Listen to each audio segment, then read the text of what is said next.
In the last video, we looked at the transmission of Scripture.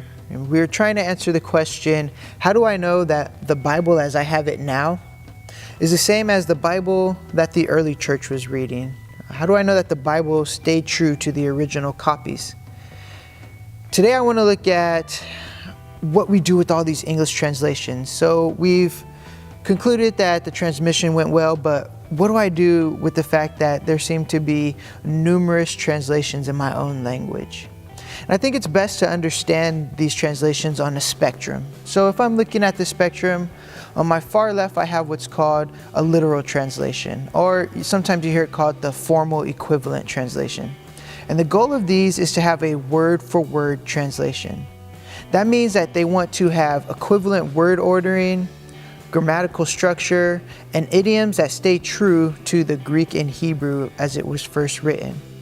Translations that fall into this category would include things like the New American Standard Bible, or the NASB, and the Young's Living Translation, or YLT.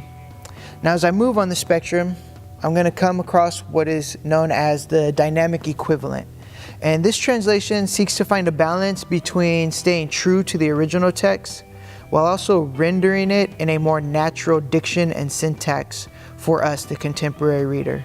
This would include translations like the New International Version, which is very popular in a lot of evangelical churches. In between the dynamic equivalent and the literal translation would be translations like the English Standard Version or the New King James Version.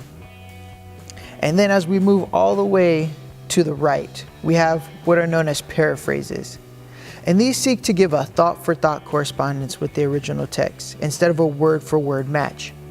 They seek to convey the general idea or the overall meaning behind the original text, but they don't want to have it be as literal as the other translations. And so things like the Message Bible would fall under this category. So, knowing that this spectrum exists and these versions fall somewhere on this, what version should you read? Well, it depends on what you want to do. I think the important thing to remember is that with all of these translations, there are pros and there are cons. And I think that with any translation we pick, we should approach it with humility. I mean, far more important than the translation, I think, is going to be, do you understand the context in which the passage that you're reading is supposed to be understood? And from that context, can you apply the scriptures appropriately? Look, if I walk into a surgery and I look at all of the operating tools and I have no idea what the tools do, but I just pick them up and I start going at it, that is not going to be a successful surgery.